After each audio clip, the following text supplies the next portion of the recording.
Welcome to Empathy Empire. I'm Kim Smiley. My guest today is Swami Chidananda, a spiritual educator and monk in the Hindu tradition. Swami has gained a deep understanding of the science of yoga and has devoted his life to helping others on their inner journey. Before entering the spiritual path, Swami had a successful career as an investment banker and entrepreneur. Now he uses his experiences to convey the ancient yoga systems in an accessible way for those seeking to reconcile Western and Eastern philosophies. Rishi Chidananda, I am so honored to have you sitting with me here for Empathy Empire. Welcome to the show. Thank you for having me. So you have an incredibly interesting background. You were a successful entrepreneur and investment banker, and then you chose to follow a path of monasticism in the Hindu Bhakta tradition. Tell me how that happened. What was the tipping point for you to switch from a life of freneticism in the United States, I think, right? That's Yes. where you were working, to a life of devotion and teaching. Nice to see you in person, and thank you for having me. I was born in India, in South India, in Mysore. So, of course, you would think that I was very much into these practices, but my mother moved to the States when I was very little, around 7 years old. So when I came here, a lot of times I feel that in the Western cultures, we give away or we give up our traditions because we want to fit in, we want to have friends, we want to do those things. And it was the same for me. So when my mother moved here to allow me to fit in, she didn't really press or teach or, let's say, honor those traditions, because rightfully she was a mother, she had one child, and she wanted me to assimilate. And so growing up, I didn't really go into this tradition at all. And I went into investment banking, I went into all of these different practices. So did you go to business school? So I went to undergrad, Okay. and then I graduated and I went into investment banking. Where did you study? I studied at Ohio State University. And afterwards, so the plan was after 4 or 5 years, I was going to go to get my MBA and then continue in that process. And so during these, I would say the 5th year before the transition happened, I woke up one day and there was a voice in my head saying, I have to get married. You have to get married. You have to get married. And I could not escape it. Right? How old were you? At this time, I was, as monks, we don't speak about our age, but I was 25 at this point. Okay. So I pretty much, from a success standpoint, at that point, I was already successful. I was already making a lot of money. I already had a business. Everything was going well. And I was engaged. I had a girlfriend for about 7 years. So we were together for 7 years. And at this point, there was a voice in my head. It said, you have to get married. You have to get married. You have to get married. I was like, okay. So I go to the jeweler. I come to a nice place like yours. And I asked for a diamond ring. And I was able to get one. And I go. And I propose to her. So when I put the ring on her finger, life tells us that that's the moment that we should be happy, right? Because at this point, I had a beautiful girlfriend. I was successful. I had everything materially. So this was just the next progression in the way that Hollywood writes the scripts. But something weird happened. I didn't feel happy. I actually felt extremely alone. And I could not understand why I was feeling so alone inside. And so time was going by, and I'm Indian, she's Italian, so it was going to be a very big wedding, as you can imagine.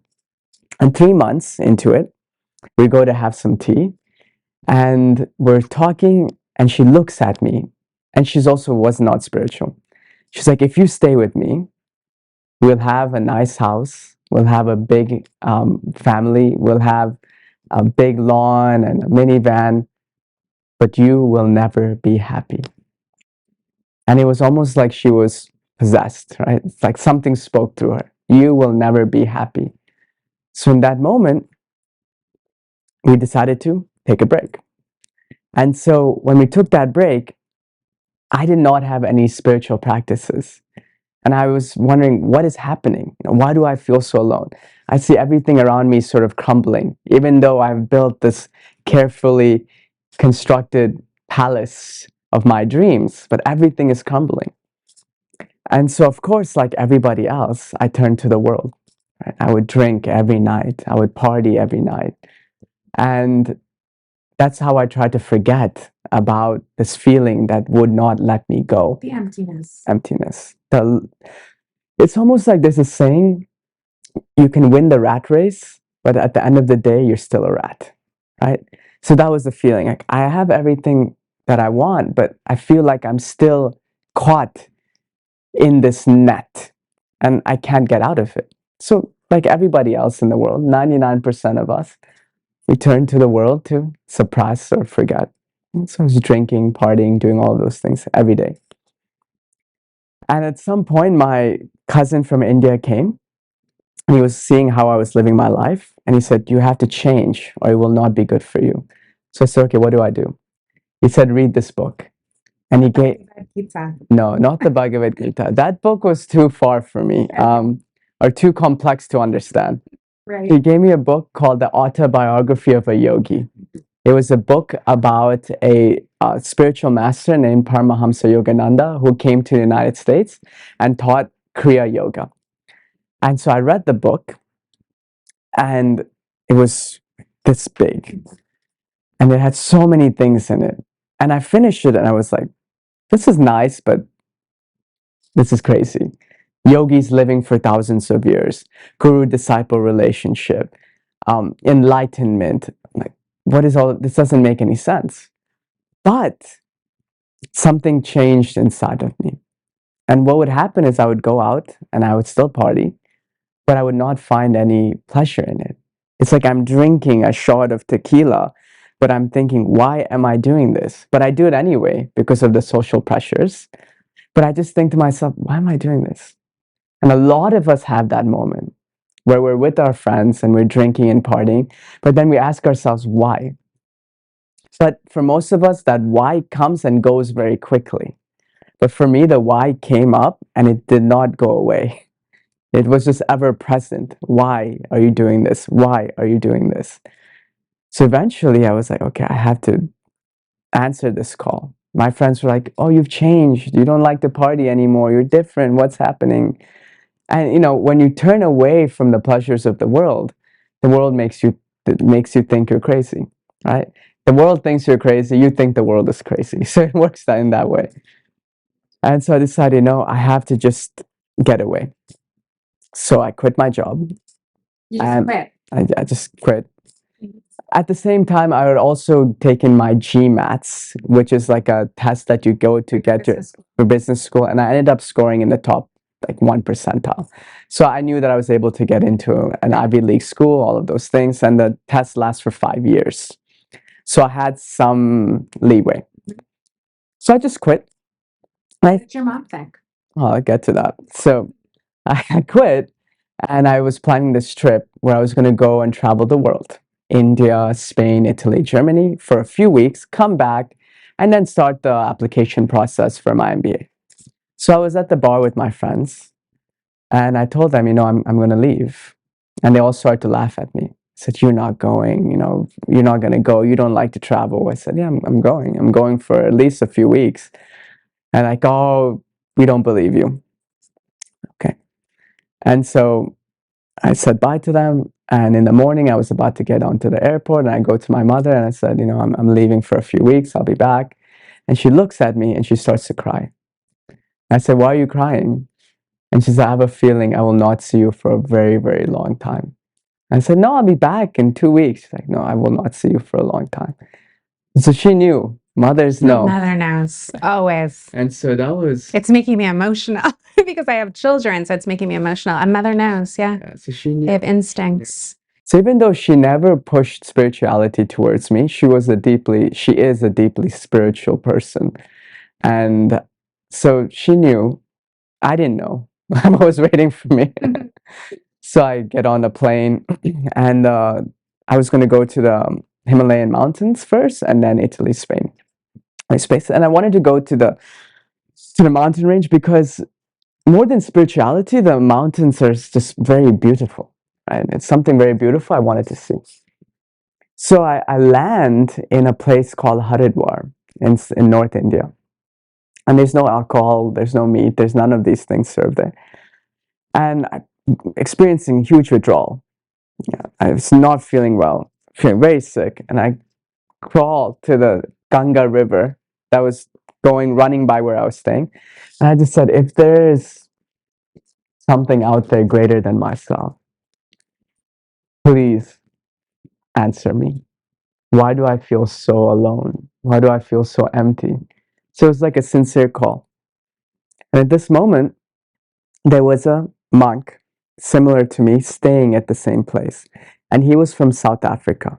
And his teacher had told him 3 months earlier, leave South Africa, go to this place on this day and wait because you're meant to meet somebody there. So he had no idea what he was doing there. And he just went. He was just waiting there. And then I see him and we immediately connect. And he looks at me and I look at him and I said, who are you? And he said, I'm a monk. I'm like, what's a monk? And then we sit down and we start talking. He starts to talk about his spiritual teacher. And he's saying all these things. I'm like, God, this guy is crazy. This is intense. Like, what is this? I'm like, okay, I have to go. And I slowly start to stand up to run away. And in that moment, I take one step and it was like a veil dropped. And all I could feel was love. You see, a lot of times we love the ones that are close to us. But that's also because of certain attachments. But true spirituality is when you love everybody in the same way. And so I looked around and I saw like a leaf, a worm, a person, and all I could feel was just love. Just love. And it was so overpowering. I just said, what's happening to me? And he's like, I don't know. And he's like, maybe you heard your teacher's name. I said, I have to meet him.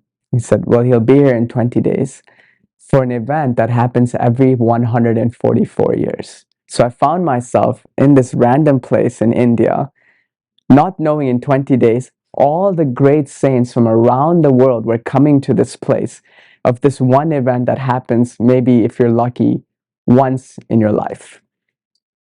And I said, okay, I have to meet him. I canceled the rest of my trip. I don't care about anything else. I need to meet this person.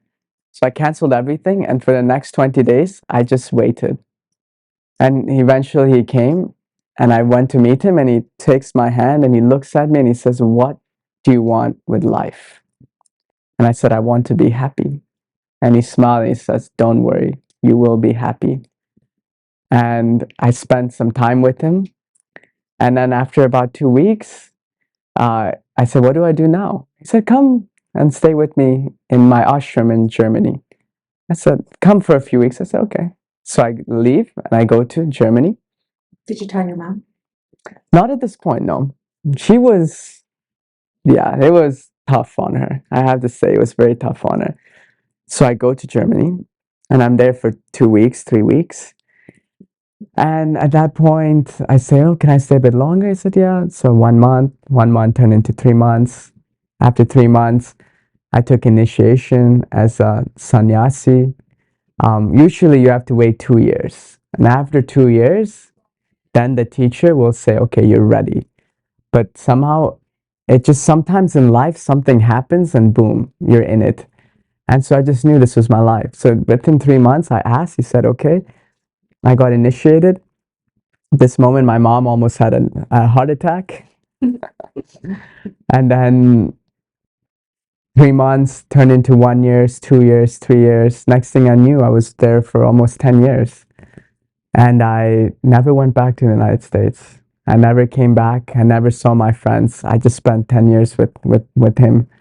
And then after that, he said, okay, now it's time for you to go back to the United States, back to North America. and speak about love and speak about the spiritual path. So I left and now I'm here. Have you reconnected with the friends? Yes. So when I came, you see, it's all about the company that you keep. So the word that we use in Sanskrit is called Sangha. Sangha means community. So it said if you hang around a saint long enough, you become a saint. If you hang around a smoker long enough, you become a smoker. So it's important who you spend your time and energy with. So, and a lot of the times, when you grow and somebody else isn't growing, or somebody else wants something else, it just doesn't fit. So I tried to tell my friends about the spiritual path, but they didn't want to listen. They were doing their own thing, right? Not so many people, everybody is inclined to spirituality. Only a few have that ability to walk it. No, it's not a judgment, but that's just how life is. So they were saying, come back, come back, come back. You know, what have you gone crazy? What are you doing? This, that, you know, this is crazy. How, you know, you're an investment banker, you're making so much money. Now you're living somewhere in Germany as a monk. And so it was very weird. But none of them really made the effort to come and see me. The only person that came was my mother. So she came. And then she saw how I would change, saw my life, met my teacher. And she also changed. Our whole reality changed.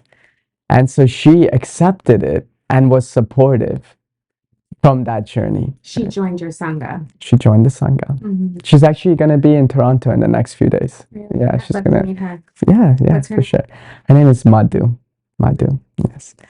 So she loved the journey and is now very supportive.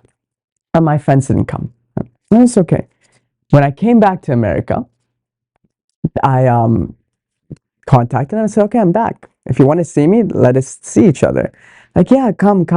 So I was in Cleveland, Ohio. That's where I grew up. And then I was going to New York City, and I only had about 1 week before I was going, and I was not going to come back for a year or so. So when I was there, I went and met them, and we had a nice time. I spoke about the path, and they were very happy. And they said, want to see you again. We want to see you again. So, okay, let's see each other again. And like, can we take you to a baseball game? I said, okay, I can do baseball. So we had planned this whole trip.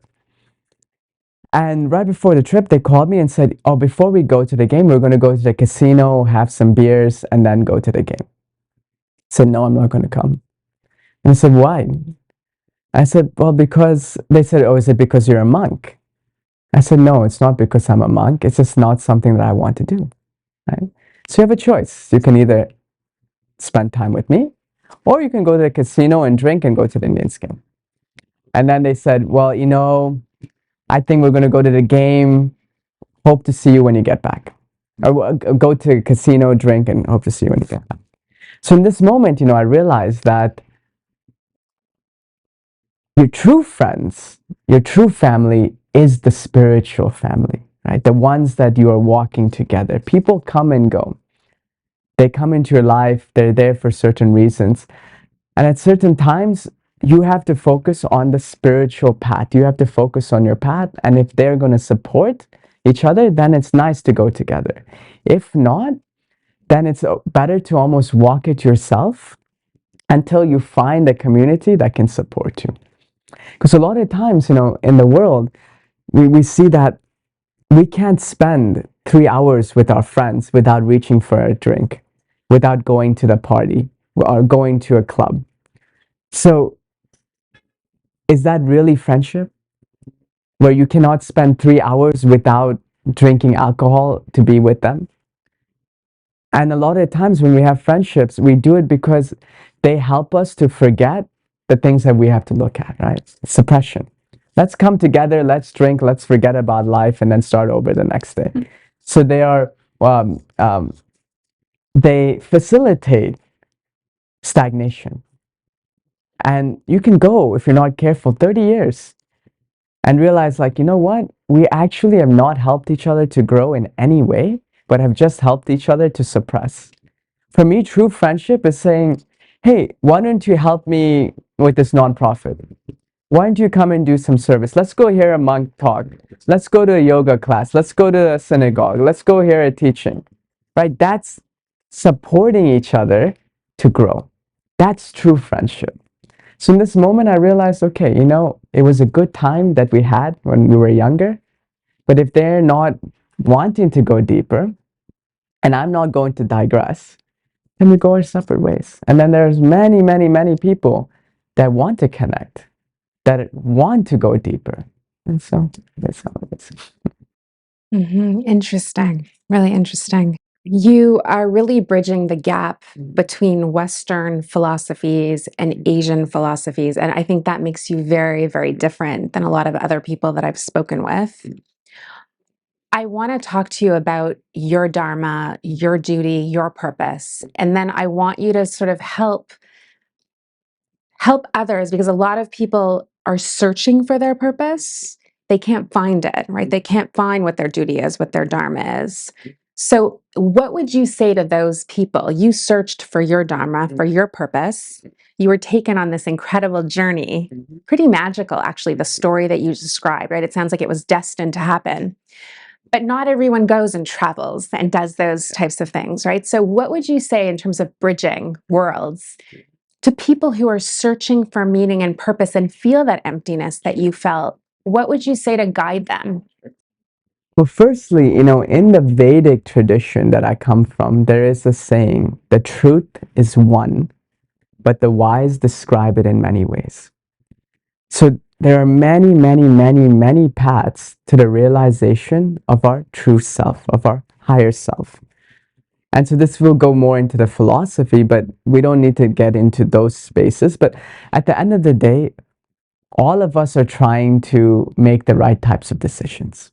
All of us are trying to find some peace. So in most traditions, it's said that peace can be found when we realize who we truly are, our eternal state. One that cannot be cut, that cannot be burned, that does not die when this body perishes. The soul, the Atma. To know the Atma is the goal of life. And so there's many ways to that, many, many traditions, right? And so in that way, I would explore different options and find one that resonates and speaks to you, because it's all about experience, right? That's, for us, we always say you have to have an experience, and the experience will allow you to go deeper into that path. And the more you go into that path, the more and greater your experiences will be. So experience leads to knowledge, knowledge leads to greater experience, which leads to greater knowledge, and ultimately realization of one's true self. So look for an experience, and when you find it, try and go deeper and uncover what that experience has to hold for you. So the example that we give is, imagine that you're digging many holes, right? And you're trying to find water. At first, you dig some holes and you figure out, okay, what makes sense? And then you say, this one has potential. Then you go and you dig deep and deep and deep, and then you gain water. But if you try and go deep in every single hole, you're not going to get anywhere. You're actually just going to get very, very tired and burnt out. Right? Each philosophy is so deep, you can spend a whole lifetime on just one philosophy. Forget about trying to master 10 of them. So find one that you have an experience with, and then go deeper into it. It's like an onion that uncovers itself. So that's important. Now, the other thing that you're talking about is dharma. What is my life dharma? So we call it life dharma or swadharma. It's what am I born to do in this world, right? So this is your destiny that is going to play out. Nobody and nothing can take that away from you. So whatever you're meant to do, it will come into your life. No matter how far you run away from it or ignore it or hide it, it will happen, right? And so for me, it was the same. I didn't necessarily leave the United States saying, I want to be a monk. I left the United States because I just wanted to go and explore the world. But through that process, that dharma showed itself, and now I'm in it. So your dharma will come no matter when, where, how it will show up. You can't hide from your You dharma. cannot hide from your dharma, but you can choose how to do it in the right way. Because your dharma is what will free you. Your dharma is how you will realize your true self. Not by denying your dharma, but by embracing your dharma. And the spiritual path helps us to embrace our dharma in the right way. Right? So it doesn't matter if you're one religion or other religion, you're still going to be a mom and a nonprofit owner. Right? It doesn't matter what tradition or religion you belong to. That's your dharma.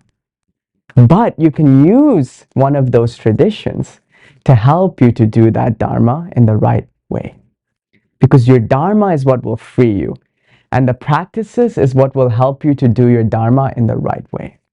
Free you from what, do you think? Free you from the limitations of the ego. Right? So the Atma is eternal. It is indestructible. Krishna says in the Bhagavad Gita, it cannot be cut, it cannot be burned. Nothing can happen to it. But the ego covers it. So the ego is our limitations that perceive that we're going to die, that perceives duality, that perceives limitations. And so when you do your dharma in the right way, you start to transcend your ego through that dharma. So a lot of people think, if I'm spiritual, that means I have to give up the world and I go into a cave and meditate, right? One person had gone to a teacher and he said, why was the Bhagavad Gita given on a battlefield? Because that scripture is on a battlefield. It was given to a warrior who was about to fight. And why was it given in a battlefield? Why was it not given in somewhere peaceful like an ashram? Right? Yeah. Yeah. And the teacher looked at him, he said, look, you can go to that mountain and for 20 years you can meditate. But there's nobody to be angry at. There's no jealousy, no lust, no desires. And you think that you have become this great yogi. And when you come out of that mountain and you go down and you step foot on an Indian bus, I don't know if you've been to India, but a bus that holds 20 people has 500 people, and they start pushing you and shoving you, then you realize if you're a true yogi or just another human being.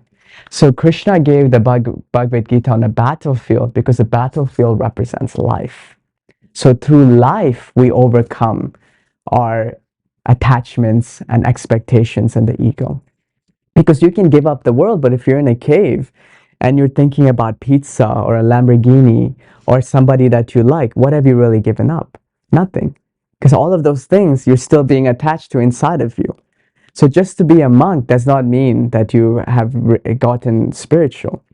I've met many people in the world that are spiritually 100 times more evolved than a monk who's constantly thinking about desires in their mind, right? So we're talking about internal renunciation, Yes, not external renunciation. And the spiritual path should help you with that. It should help you to find that internal renunciation in your life dharma.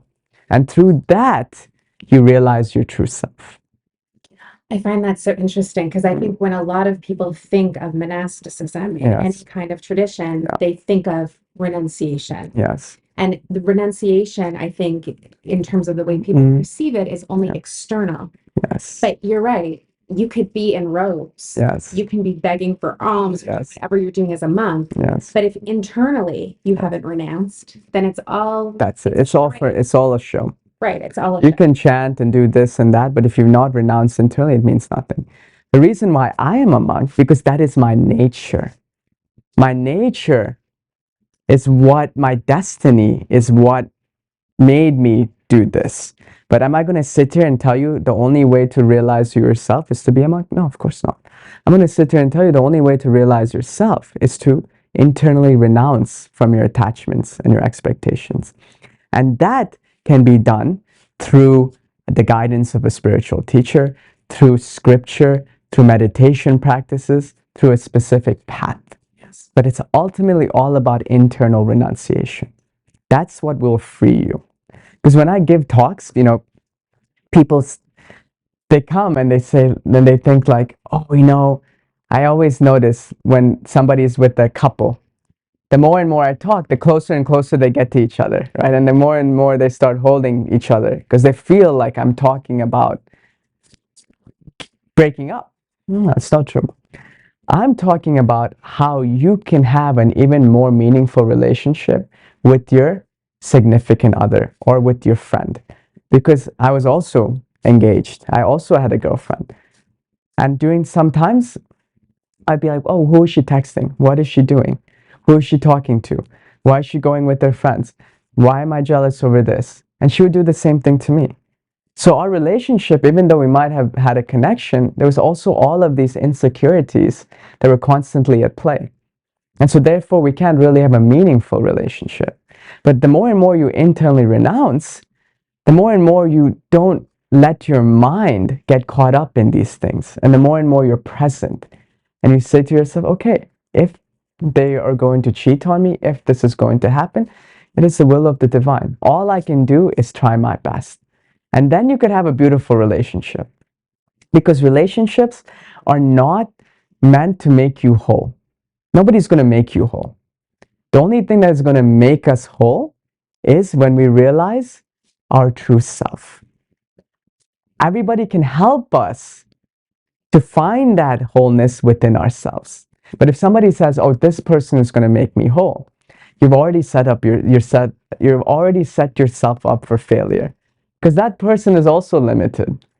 They also don't know who they are. So if they don't know who they are and they don't perceive themselves to be whole, how are they going to make you whole? They're not. But they can help you. That's a true relationship, when we help each other to find that wholeness within. And that can be a meaningful and beautiful relationship. Let's talk about service. Mm-hmm. So I know your life has really been devoted to service. That's how we first connected. We met on Clubhouse when I used it. I used it for about 3 days, I think, and then I got bored and I moved on. But I heard you talking in one of the rooms about this incredible idea of in New York City, you were living in New York City and the refrigerators were put out. It was part of a nonprofit organization to help with the homeless in the city. Talk to me about that. Yeah, so when I came to New York City, I didn't really have any money. My teacher had just said, go and serve. And in 2 years, everything will be fine. So when you spend all of those years as a monk, you don't make money. You don't have assets. None of that stuff is there, right? You're not a millionaire of the world, but you actually become a millionaire of the heart, where you know that everything is going to be guided and beautiful, and you just go and you try to stay in that flow state. So when I came, I didn't really know. Wasn't even thinking about serving the homeless. I was just thinking about, what can I do? How can I, what opportunities are available? So you weren't attached to a Sangha when you went? No, there's nobody in New York City. Okay. So there was nobody within our Sangha that was there. So I was just, a lady had invited me to come and stay with her that I had met in Egypt when I was traveling. So she said, come and stay and you can teach and do your things and I can sponsor you. So I said, okay. I had no money, nothing. So I said, okay, let's just go for it and see what happens. So I was there. The thought of serving the homeless wasn't even in my mind, right? And so at this point, I was wondering, what am I going to do? And sometimes I would just go for walks on the streets, downtown New York City. And as I was walking down the street, there was a homeless man, and he was walking the other way. And as we walked past each other, there was he looked at me in the eyes, I looked at him in the eyes, and we both just kind of stopped. He stopped, I stopped, and we were looking at each other, and he said, can I walk with you? I said, sure. So we started walking, and he said, what is your name? I said, my name is Rishi Chidananda. He's like, oh, that's nice. And I said, I'm a monk, and I'm here, and I'm trying to serve. And we were talking about this or that, and he said, okay, I have to, and we come to an intersection. He's like, okay, I have to go now. I say, okay. So he leaves. Right.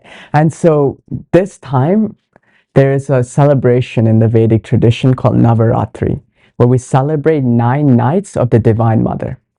So for 9 nights, we venerate the Divine Mother. And the final night, the 9th night, is like the grand celebration of the Divine Mother.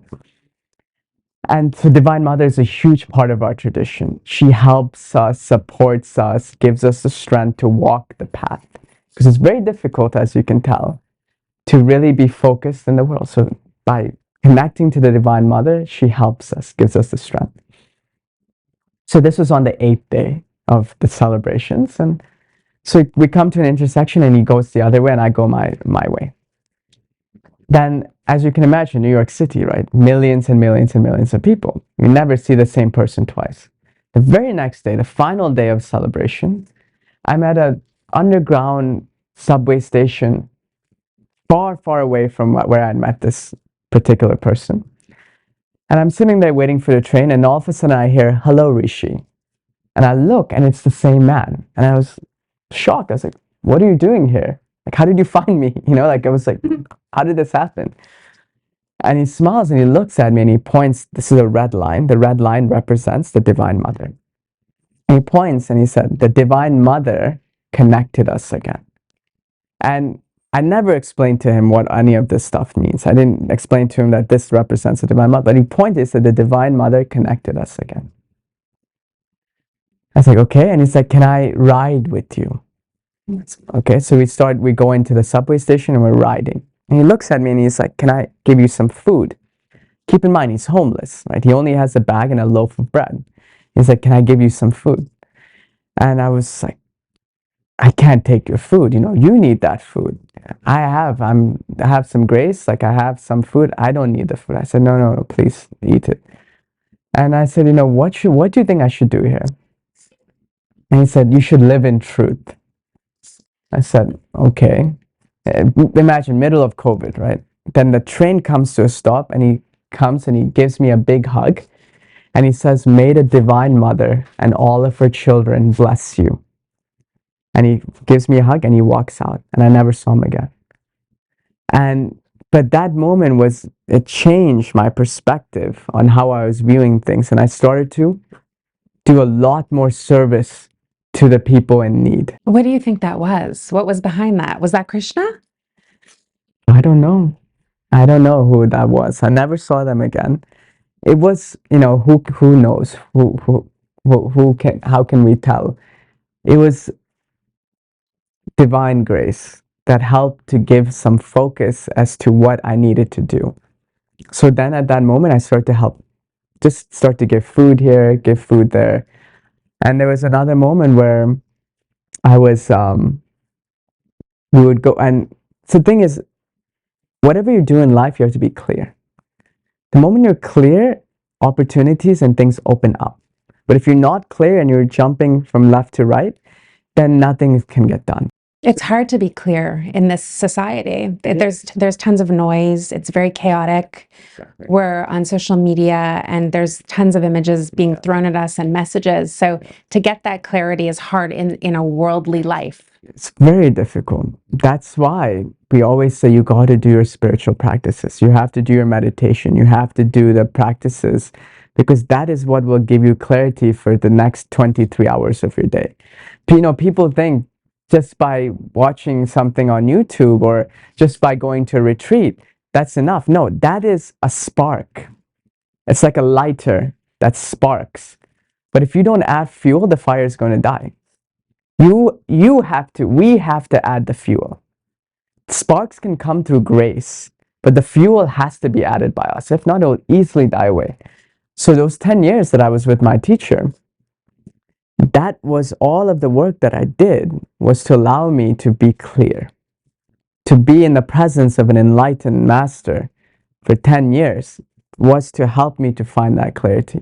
Because when you first become a monk, you don't go and preach, you don't go out, because people know that if you do that, the world will easily carry you away. So you have to find that clarity within, and then you go out. And for the people in the world, householders, they have to make the effort every day to do the meditation, light the fuel, and then go about their work, do their duty. So very difficult. Is your fuel now the teaching that you do? Yeah, my fuel is a combination of many things. My fuel is firstly my spiritual practice. I do every single day. I have to do it every day. So tell me about that. I chant a specific mantra given by my teacher 108 times. So this mantra helps me to disconnect from the mind to the heart. Why 108? Because there's has to be 108 energy points in our body. So when you chant this mantra, it's energizing each one of these points in your body and it's transforming you. So you just have to do it 108 times. And it's a mantra, it's a vibration. And it's not like, oh, just somebody in their basement just said, this is a mantra I'm going to do. No, these mantras are thousands and thousands of years old, passed down through traditions that have been proven way of helping us to disengage from the mind. And you have to become initiated into it. You can Google every mantra, but the initiation also carries an energy that carries the lineage of everybody that's chanted prior. So I do my mantra chanting, very, very important. Then I serve. Every day I serve. And through the service, I stay connected to my true self. But without that, it's very, very difficult. And we just get blown away. I want to talk to you about beauty. Because when people again think of monks, they don't think of beauty. But what I've noticed when I look at you and when I look at your Swami, I'm overcome by the beauty, the colors. When he speaks, he has tremendous infusion of color around him, the fabrics, the textures, the shapes, the patterns. He wears beautiful jewels in his ears, necklaces, bangles. How is beauty playing a role in your tradition? Like how is beauty important, or how does it work in your tradition? Yes, so a few things here. The first is that we have to realize that in the Vedic tradition, there are 4 goals to life. So the first goal is called artha. So artha is material wealth. So it's a goal, right? It sounds counterintuitive, but no, you should strive to be successful. Because when you become successful, you can serve even more. Right? So money is not a bad thing. It's not something to be denied. It's something to be cultivated for the right purposes. So be as successful as possible, right? The second is kama, or pleasure. Enjoy the things of this world. Have a nice food. Wear nice jewelry. Have that beautiful experience of being with somebody. All of this is welcomed and should be done. The third is moksha. That is realizing who you truly are. And the fourth is dharma, how you go about doing these 3 things. How you go about acquiring wealth, how you go about experiencing pleasure, and how you go about becoming enlightened. And understanding that the highest is enlightenment, and the other 2 are means and purposes. So the moment kama or artha, pleasure or wealth, get in the way of enlightenment, then we should disregard them. But if we're able to use them and utilize them, then we should enjoy them, as long as they don't get in the way of realizing our true self. So that being said, as a monk, we are taking an active role of just denying it completely and saying, look, this will give us some focus, right? Because by taking strict vows, we've taken vows of celibacy, we've taken vows of not having money. So that goes against kama and artha. But I do that to give me some direction. And that direction helps me to serve in the way that a monk should serve. But if you're a householder, you don't need to take such strict vows. But you might have to sacrifice in other ways, right? I don't have to deal with 2 children. I don't have to deal with a house or a family or maintaining a business. But you're learning through that, right? So in that way, there's always trade-offs. So for most of us who are not enlightened, there are certain sacrifices that we have to make to help us to reach that state of enlightenment.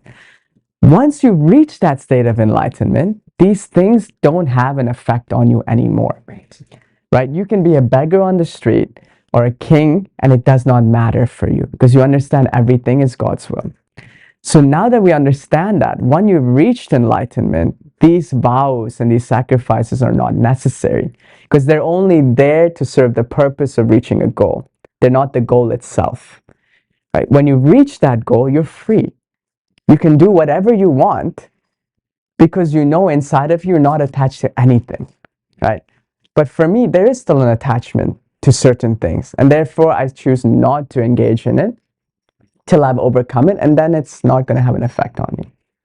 So when you look at teachers in Vedic tradition, when they wear jewelry and they wear these nice clothes, it's actually a sign of respect. That when you look at them, you are in awe, you're in reverence because of how they present themselves. And then in that point, you humble yourself in their presence, and then you're able to receive. Right? So a lot of times people wear these different beautiful gowns and jewelry as a sign of achievement, that they reach a certain level. And so it's not something to be shunned. It's not something to be denied, but it's something to be glorified, but in the appropriate situations. So for my teacher, all of the things that he has are given by devotees. Yes. Because of the love that they have. They say, please wear this. And so he reciprocates that love and wears it as a way to have that relationship between him and the devotee. But if tomorrow, if he comes and takes it away, he doesn't care. He can go off into a forest, just not be naked, and it's irrelevant. But all of these things, jewelry and fashion, they should be utilized to glorify the divine, not ourselves. And if we use it to glorify the divine, even within ourselves, then that's beautiful. But if we use it for our own vanity, then it should be disregarded. Okay, so tell me about, what would it be called, this? So this is called a tilak. Yes. So a tilak is a marking that is used to represent a specific philosophy and path that one follows. Is this every day? Every day. So, for example, in the Vedic tradition, there are many paths to the same goal. So you'll see if you go to India, they'll have different markings on their head. So some have 3 markings like this. Some just have a dot. Some have this.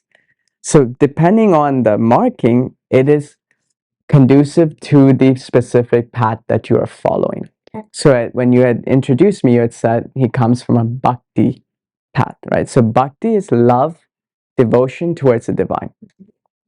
So the ones that follow the bhakti path and are referred to as Vaishnavas usually have this type of tilak.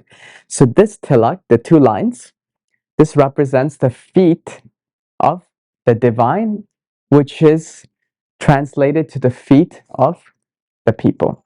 So it's a reminder to always be of service to humanity, because in humanity is only the divine.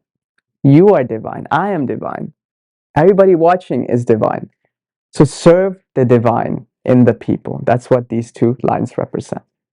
This little down here, we call it the leaf. This represents devotion and love. When you love somebody, you want to serve, right? That's a natural expression of love, is service. But if you don't love, you can't serve. So you need love to serve.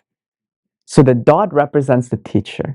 The teacher sparks love inside of you. And through that love, you serve. So the moment I met my teacher is the moment that the spark of love hit me. And now I perceive love and I want to serve. It's not like it's a difficult thing. I just enjoy it. So the dot, the teacher, sparks the love so we can serve. And when we serve, we rise. So this red line represents the Divine Mother that puts an illusion over who we are. So when we start to serve, we pierce through the veil of illusion and realize Maya. Maya. That's Yes. My daughter's name. yes. Mm-hmm. I want to ask you some questions to help give the people who are listening some tips about things that people are struggling with. Yes. Okay, so a lot of people, I think, are struggling with loneliness. I feel that that's one of the most pervasive problems that we have right now in the world, especially after COVID. People were very isolated, very alone. tell me some wisdom that you have to offer about loneliness or about this feeling of emptiness that a lot of people are holding inside them. Sure. You see, before COVID, people would go out. They would party, they would drink, they would have their social circles. And a lot of times we would suppress the deeper things that we need to look at and to transform. Right? We would wear masks, internal masks. We wouldn't really show ourselves to anybody. We'd be a friend to one person, a lover to another person, but we wouldn't really go into who we are. When COVID came, we were not able to hide behind those internal masks because we had to look at ourselves. We could not run away to a bar. We could not run away to a drink. We could not run away to a social setting. We had to sit and look at ourselves. And that can be a painful experience. Because there's many things. It's like, imagine all of the negativity, right, that we've just had through this life and even past lives if you believe in reincarnation. And imagine it's all like a tea, and everything just settles to the bottom. And then we don't really look at what we need to look at. Everything's at the bottom. And something comes and shakes it up. And everything comes to the surface and we say, oh, wow, this is all the things that we need to look at. And COVID was that. It was shaking us up and forcing us to look at all of the things that we've been suppressing. So loneliness, depression, sadness, anxieties, fears, they all came to the surface. But many people think that's bad, but no, that's actually good.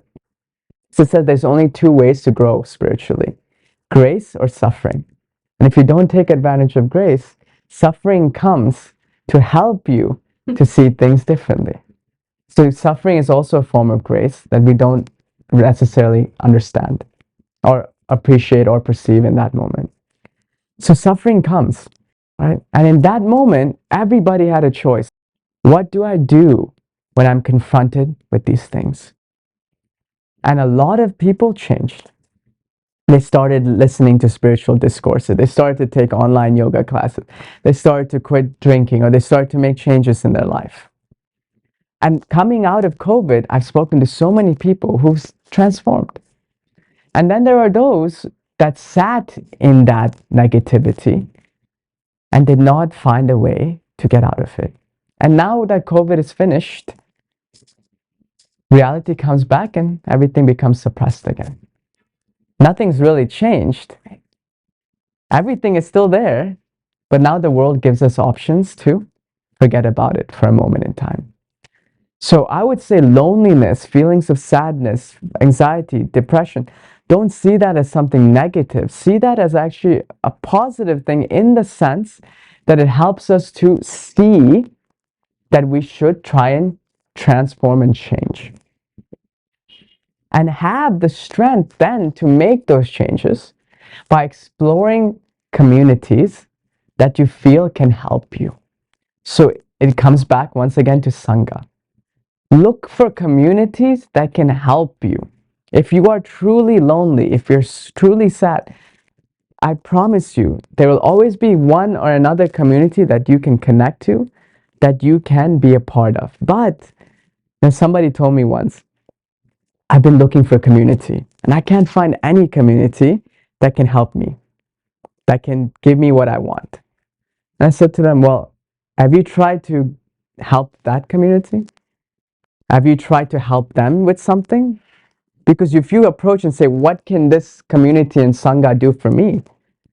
You'll actually never be able to get to the essence of what that community holds. But if you say, how can I serve that community?